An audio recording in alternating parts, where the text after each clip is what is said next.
¿Qué pasa cuando la violencia contra las mujeres se normaliza en lo cotidiano, en lo político, en lo digital? Este episodio de Diálogos de Ciudad conmemora el Día Internacional de la Eliminación de la Violencia contra la Mujer desde las voces de quienes luchan, investigan y acompañan. Porque no basta con denunciar, necesitamos transformar. Queremos darles la bienvenida a este nuevo capítulo de Diálogos de Ciudad, en donde vamos a estar conmemorando el 25N. Y para esto se encuentran conmigo María Camila Hernández. Ella es docente, investigadora y coordinadora de incidencia política del Observatorio para la Equidad de las Mujeres, y Darnely Rodríguez, quien es defensora de derechos humanos, mamá y coordinadora del Centro de Derechos Humanos del Pacífico, vocera de la Mesa Territorial de Garantías del Valle del Cauca, y ha trabajado durante más de 16 años en la defensa de los derechos humanos.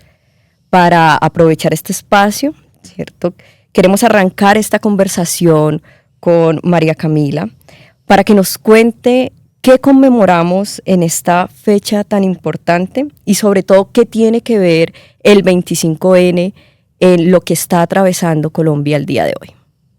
Bueno, un placer estar aquí en este espacio.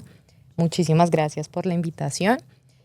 Quisiera comenzar diciendo que efectivamente el 25 de noviembre es una fecha conmemorativa, es una fecha en donde recordamos lo que fue la persecución y el asesinato de las 3 hermanas Mirabal en República Dominicana, y desde allí pues se ha venido gestando todo un movimiento a nivel regional y mundial en relación con la eliminación de las diferentes formas de violencia que afectan a las mujeres y las niñas. Pues esto ocurre en la década de los 60 y 20 años después se posiciona el 25 de noviembre como esa fecha, pero sí quisiera mencionar pues que además de ser una fecha conmemorativa, se ha vuelto también un escenario de oportunidad política, de oportunidad también de acción, desde las organizaciones de mujeres, desde las mujeres que hacemos activismo, tanto en la academia como fuera de ella, para posicionar en la agenda pues diferentes asuntos que nos muestran 3 fenómenos que ocurren de manera paralela en nuestro país.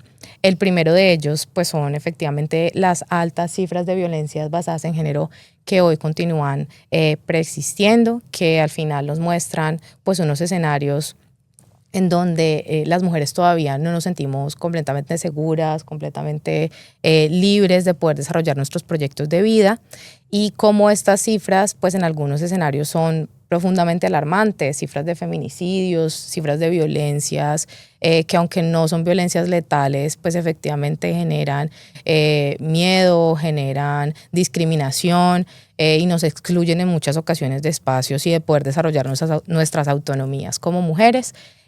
Y cómo esto ocurre de forma paralela a un contexto político en donde el 25 de noviembre nos permite posicionar, por ejemplo, los avances normativos, los protocolos, las leyes que en nuestro país y en nuestra región pues están fortaleciendo para poder generar escenarios de atención y de prevención a estos casos. Entonces es un fenómeno curioso porque están las cifras y están esos marcos normativos que al final pues nos están tratando de dar a nosotros un escenario donde podríamos pues buscar alternativas y acciones para contrarrestarlas.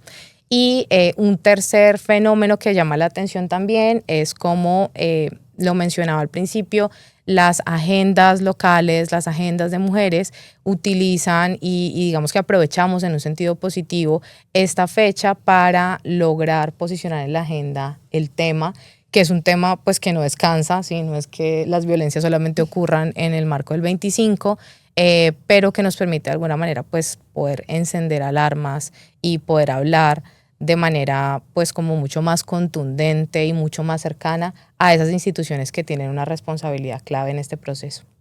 Muchísimas gracias, María Camila, por darnos este contexto, pero sobre todo también por recrearnos esta historia, ¿cierto? Esta historia de luchas, de reclamos, de exigencias, de conquistas frente a mecanismos institucionales que hoy en día tenemos no solamente para las denuncias, sino también para la atención y para la prevención. Para aterrizar incluso y problematizar muchísimo más lo que pasa en la conmemoración de este 25N y para aterrizarlo a nuestra ciudad, quisiera compartirles un dato que nos alerta bastante, ¿cierto? Según el Observatorio de Seguridad de Cali, entre el 2023 y el 2025 se reportaron cerca de 1.859 denuncias por delitos sexuales en la ciudad. Eso representa un incremento del 24.6% en solo un año. Y si miramos únicamente este año, ¿cierto?, que es el 2025, se registraron cerca de 689 casos, la cifra más alta en términos de denuncias por delitos sexuales en la última década, ¿cierto? Números que duelen, pero que también muestra que es importante seguir hablando de las violencias y lo que nos atraviesa. Y en ese sentido, Arnely, quiero que nos movamos ahora a estas reflexiones por lo cotidiano. ¿Qué es lo que pasa en estos territorios, en estas localidades, con las mujeres con las que tú trabajas aquí en la ciudad, frente a la conmemoración de este 25N, pero también cómo se viven estas violencias que sabemos son estructurales y están, como lo decía Camila, en nuestro día a día? Bueno, sí, muchas gracias por la invitación al observatorio. Bueno, efectivamente, pues mi ámbito de trabajo en defensa de derechos humanos es defender a quien defiende los derechos humanos. Entonces, mi organización acompaña lideresas sociales que sufren vulneración de derechos en el ámbito político, ¿sí? Y cuando hablamos de esto, de las violencias contra la mujer o las violencias basadas en género, podríamos hablar de cómo vivimos las mujeres las violencias en el ámbito político, ¿sí? Uh-huh. Cómo el conflicto armado, se ensaña contra la mujer por varios motivos. Primero, somos las mujeres las que tenemos hijos y somos las mujeres las que terminan nuestros hijos siendo los que van a la guerra, ¿sí? Desde, no solamente desde el contexto del grupo ilegal, sino también desde las fuerzas militares. Sí. Los jóvenes que reclutan los grupos armados ilegales y los legales, pues son jóvenes que vienen de familias y sobre todo de familias empobrecidas o de familias vulnerables. Desde ahí pues nacen los liderazgos de muchas mujeres, también esas mujeres que buscan a sus hijos que han sido desaparecidos en el marco del conflicto armado, pero también mujeres que ejercen liderazgo social y sufren múltiples violencias. Por ejemplo, las amenazas. Las amenazas es un contexto, en el contexto colombiano, y de alzar la voz por la defensa de los derechos termina siendo colocarte un cartel de un tiro al blanco, por decirlo así, y lo manifiestan así muchas mujeres. Entonces, como las amenazas a las mujeres no solamente son a ellas, sino que se extiende a su núcleo familiar diferente a como lo viven los hombres, o los desplazamientos que se tienen que hacer de zonas. Entonces son mujeres con todos sus niños, hasta sus mascotas, porque es la mujer la que ha asumido pues como el cuidado. Entonces desde ese ámbito pues acompañamos a las mujeres y pues sí decirlo, digamos que la mayoría de casos que se ven de víctimas del conflicto pues terminan siendo las mujeres.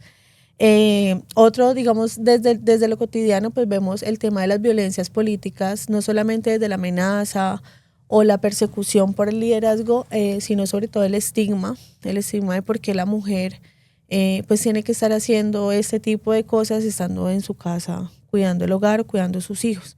Y también lo vivimos en los espacios de decisión. Es muy importante entender que, pues, digamos, hace un tiempo se viene hablando, el 70-30 como una cifra de participación de la mujer en los escenarios políticos, y que se terminan viendo vulnerados no solamente en los escenarios amplios, sino también en los escenarios internos de los mismos procesos sociales, como el hombre es el vocero, y no la vocera mujer, así tenga más conocimientos, que termina, digamos, viéndose también en el ámbito laboral, ¿sí? Y desde cada línea pues uno lo puede identificar. Entonces desde ese contexto es donde acompañamos a esas mujeres. Y decirte que por lo menos Santiago de Cali, según la Secretaría de Paz y Cultura Ciudadana, las mujeres, lideresas sociales e integrantes de juntas de acción comunal son las que en estos momentos reportan, porque también hay que decirlo, así como las denuncias de todo, hay cosas que se reportan y lo que está invisible, pues reporta que la mayor afectación a liderazgos sociales en Cali es a mujeres, lideresas sociales integrantes de juntas de acción comunal, que es donde, digamos, nacen los liderazgos en los territorios. Muchísimas gracias, Arnely, sobre todo por aterrizarnos con estas dinámicas que se están viendo desde lo local, pero que además vinculan lo que tú hablabas frente a los círculos y las redes que tienen estas mujeres, ¿cierto? Que van incluso mucho más allá de sus hogares y de sus familias, que además terminan incluso viéndose afectadas por estos distintos escenarios de violencia que, como lo mencionabas, pues se entretejen lastimosamente desde distintos sectores, ¿cierto? No hay un sector incluso que sea en específico, sino que se puede dar desde los liderazgos, ¿cierto? Desde los ejercicios en comunidad, desde un sector laboral, desde un sector incluso educativo. Y por eso se hace muchísimo más importante que sigamos poniendo este tema en la agenda, pero sobre todo visibilicemos estos colectivos que ya llevan muchísimo tiempo realizando estos trabajos, no solo de agencia, sino también de denuncia, de mecanismos de participación que nos permiten hoy en día no solo contar con estas cifras, sino también tener otras alternativas, otras soluciones. En ese sentido, ¿cierto? Y aprovechando que tenemos además aquí la experiencia de María Camila frente a las investigaciones que se han realizado y al panorama que hoy tenemos en mente, ¿qué aspectos suelen quedar por fuera cuando hablamos de estos números y de estas denuncias, ¿cierto? Que comentaba desde el Observatorio de Seguridad, que nos comentaba Darnelly. Bueno, pues yo creo que definitivamente las cifras sí hablan por sí mismas en algún sentido, y desde el observatorio hemos considerado siempre que los datos son claves para poder tomar decisiones aterrizadas a la realidad de esta problemática, que además pues nos permitan un acercamiento clave a cuáles son esas particularidades de la violencia, porque yo creo que aquí es fundamental reconocer que la violencia está, pero no nos afecta de la misma manera a todas las mujeres. Entonces, en algún sentido, poder tener un número unificado de casos, de denuncias, pues al mismo tiempo también nos propone un reto de poder entrar a diferenciar cómo esas manifestaciones de violencia pues se dan también según el género, la edad, según el componente socioeconómico, pensando también en que somos una ciudad con una población migrante amplia, entonces también cómo esto afecta a las mujeres en situación de migración.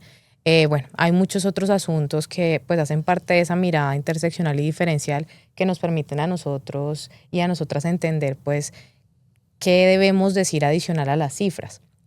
Algo que también es fundamental y yo creo que en esto las organizaciones locales, de base comunitaria también, pues nos han permitido a nosotras tener un aprendizaje clave, es cómo poder ponerle un poco rostro a estas historias de vida, de lo que hay detrás de los casos.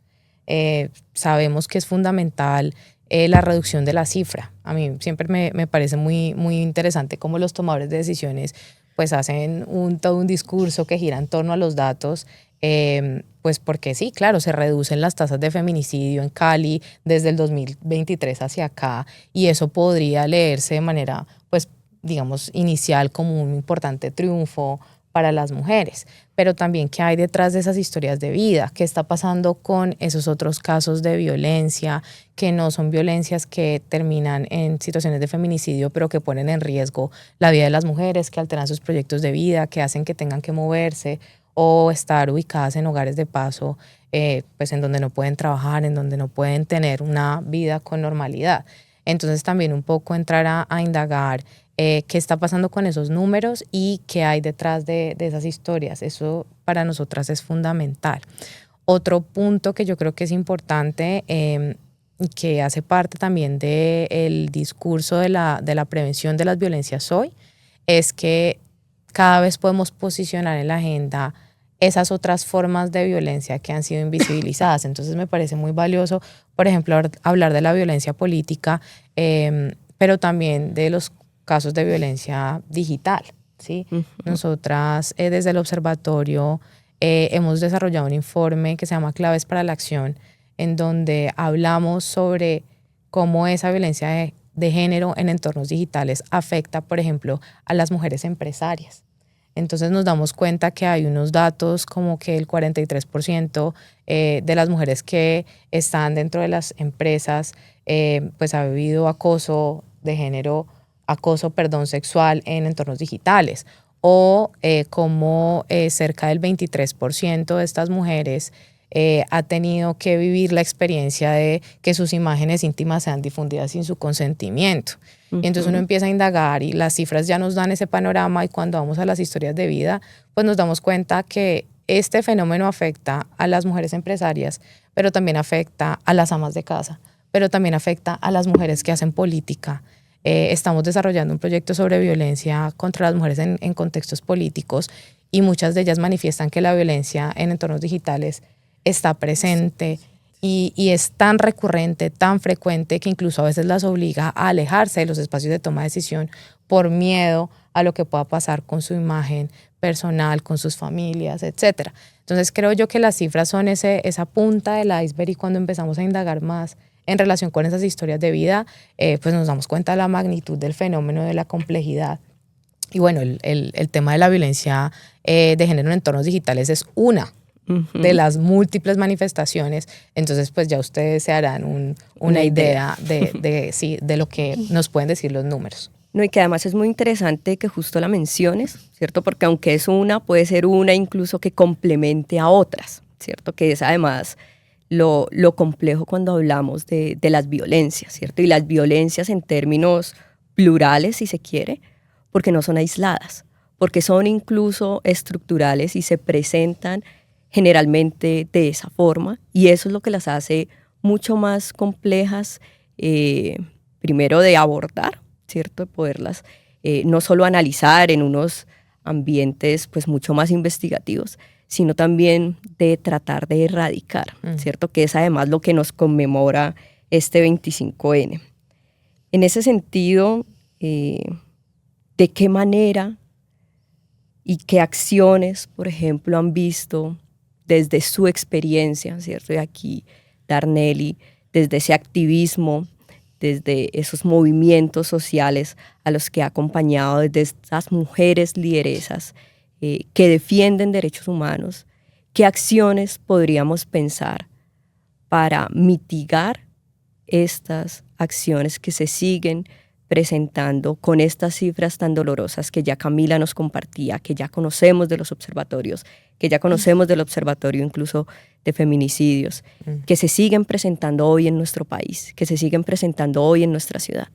¿Qué acciones podríamos tener para crear estos espacios seguros, para acompañar estas denuncias, para educar, para sensibilizar frente a la importancia de esta temática? Bueno, pues sobre todas las cosas, yo creo que es el tema pedagógico. El tema de poder llegar a que las personas conozcan pues todas las violencias que existen, que las identifiquen mínimamente, es importante. Y como yo trabajo mucho en zonas rurales, sobre todo en zonas rurales, esto es un problema pues muy fuerte, porque digamos el machismo arraigado a comunidades campesinas es fuerte y se ve un montón. De hecho, pues aprovechaba el espacio para denunciar el homicidio, el feminicidio de la compañera Jenny Ramírez, expresidenta de la Junta de Acción Comunal de la feria, en el corregimiento de la feria en el municipio de Pradera, a manos de su excompañero sentimental. Y digamos que pues en esas zonas principalmente es esto, pero no solamente como hablar de qué nos pensamos, sino de qué viene andando para esto, y es que pues desde los procesos sociales, así como lo mencionabas ahora, el 25N se usa en el buen sentido de la palabra para poder denunciar esas violencias, para poder mostrar que eso sucede realmente, que eso no es un invento de las mujeres por ganar protagonismo ni demás. Y también, digamos, desde estos procesos sociales, como vemos que hay algo de lo que no se habla mucho y es la salud emocional, pues también es pensarse cómo no solamente acompañar los procesos de denuncia, acompañar los procesos meramente legales, sino también todo lo que a eso conlleva el tema emocional, y pues también agendas de cuidado que las mismas mujeres se han pensado. Escenarios de acompañamiento psicoemocional, psicosocial, para sus familias. Nosotros, por ejemplo, hacemos ese acompañamiento desde el tema, desde la casa del hogar de paso, que es lo que tenemos, acompañamiento jurídico, pero también psicosocial, y todas esas agendas las mujeres las siguen utilizando. Los encuentros de mujeres, el comadreo, que lo usa mucho la comunidad afro. Y aquí en Cali tenemos comunidad afro, así no sean consejos comunitarios legalmente constituidos, pues funcionan, y en sus prácticas el comadreo es supremamente importante para que las mujeres comprendan cuándo están siendo, identifiquen cuándo están siendo violentadas y puedan generar esos lazos de confianza entre compañeras. Las escuelas políticas terminan siendo muy importantes. Aquí hay organizaciones de mujeres en Cali muy poderosas en ello. Tienen escuelas políticas para mujeres, para nuevas masculinidades y para niñas. Sí, entonces desde esos ámbitos pedagógicos también es importante como el andar y el caminar entre compañeras. No, y aprovechar sobre todo estos espacios que ya han sido conquistados, ¿cierto? Y las acciones que ya se están realizando en cada uno de los territorios en distintas poblaciones, ¿cierto? Porque aunque conmemoramos una fecha especial, ¿cierto?, de la erradicación de las violencias en las mujeres y las niñas, es un problema de toda la sociedad. Y como sociedad debemos ponernos en la disposición de tener esas transformaciones frente a esta cultura de la violencia en la que hemos estado arraigadas, en las que hemos estado incluso formadas y de manera consciente o inconsciente hemos reproducido. Y en ese sentido, pensando en esas transformaciones, María Camila, a mí me gustaría preguntarte, ¿qué debería hacer el Estado colombiano para fortalecer estos ejercicios de prevención y de atención, ¿cierto? ¿De qué manera esas políticas, programas, planes o proyectos, o si en algún sentido alguna articulación interinstitucional puede marcar una diferencia real? ¿Qué es lo que se podría hacer desde esta óptica del Estado? Pues puede marcar toda la diferencia. Yo creo firmemente en que esas transformaciones culturales y comunitarias deben venir acompañadas de tal vez a un ritmo más acelerado y más eficiente de cambios a nivel institucional. El análisis que hacemos justamente en el informe de claves para la acción contiene recomendaciones específicas en relación con los diferentes tipos de violencia que pues logramos observar y proponer a través de estas cifras que hemos venido mencionando. Y esas recomendaciones van ancladas, por supuesto, a la prevención, a las acciones que son en algún sentido pedagógicas, pero también al fortalecimiento de lo que las instituciones ya han venido consolidando. Entonces tenemos en el caso de Cali, pues un grupo de actores. Aquí podríamos entrar un poco como a hablar de las secretarías, del papel de secretarías como la de Bienestar, la Secretaría de Seguridad, que están fortaleciendo acciones específicas con programas como por ejemplo los programas que ofrece Casa Matria con la atención día, pero también con el acompañamiento en dupla, que es un acompañamiento jurídico y psicosocial que se realiza. Esto todo debe reconocerse como un avance positivo para las mujeres, pero yo sí creo también que debe obedecer a unas necesidades claras que desde el mismo movimiento de mujeres, desde las organizaciones, pues resaltan como insuficiente.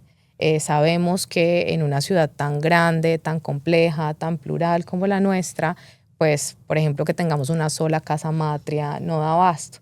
Entonces existen también otros proyectos que van orientados a poder expandir esos escenarios de atención para garantizar mayor cobertura, mayor eficiencia. Sabemos que a veces no dan abasto las casas de justicia, los espacios de denuncia.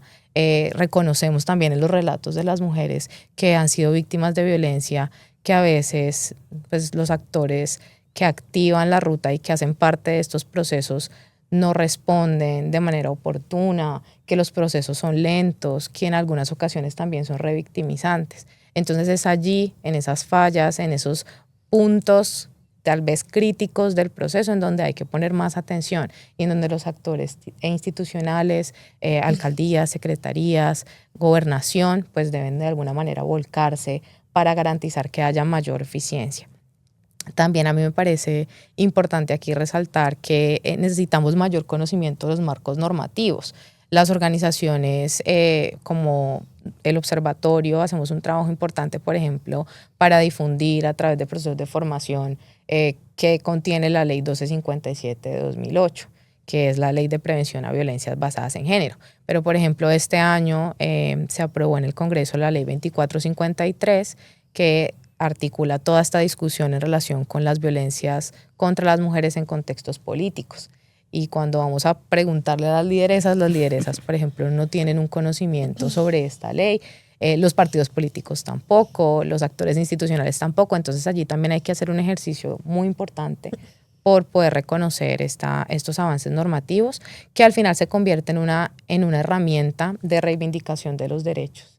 Y es tal vez el primer paso para poder decirle a las instituciones, vea, aquí nosotras necesitamos que nos protejan de este tipo de situaciones que ya tienen nombre y que ya son más visibles. Entonces allí sí creo que debemos complementarnos. Y en términos de la articulación interinstitucional, pues yo mencionaba, por ejemplo, a seguridad, mencionaba bienestar, pero hay que tener, digamos, un papel también importante, por ejemplo, en relación con educación. Algo que yo noto siempre en los espacios es que toda, digamos, la responsabilidad se le da a seguridad, que es digamos, el principal actor en términos de la activación de las rutas. Pero ¿qué pasa con educación? ¿Qué pasa con los colegios? ¿Qué pasa con las universidades? Podemos hacer prevención desde edades tempranas, ¿sí? Logrando sensibilizar a los jóvenes para que entiendan pues, que las violencias, por ejemplo, de pareja, todo lo asociado al amor romántico, a un montón de elementos que los atraviesan y las atraviesan a esas edades, pues no deben ser naturalizados. Entonces sí creo que allí hace falta un trabajo más fuerte y esto también lo incluimos en el documento de claves para la acción como una recomendación urgente. Muchísimas gracias, María Camila. Muchísimas gracias, Darnely, por compartir estas experiencias, sobre todo por hacernos este llamado a la acción, ¿cierto? Desde las estrategias que ustedes han identificado desde sus lugares, ¿cierto? Desde un lugar del activismo, desde un lugar más asociado a la academia y la investigación, y sobre todo recordarnos la importancia de seguir conmemorando estas fechas, pero conmemorándolas desde las acciones concretas que podemos realizar desde los lugares que estamos ocupando. Queremos agradecerles por aceptarnos esta invitación y recordarles que nos pueden seguir en nuestras redes sociales en el Observatorio para la Equidad de las Mujeres.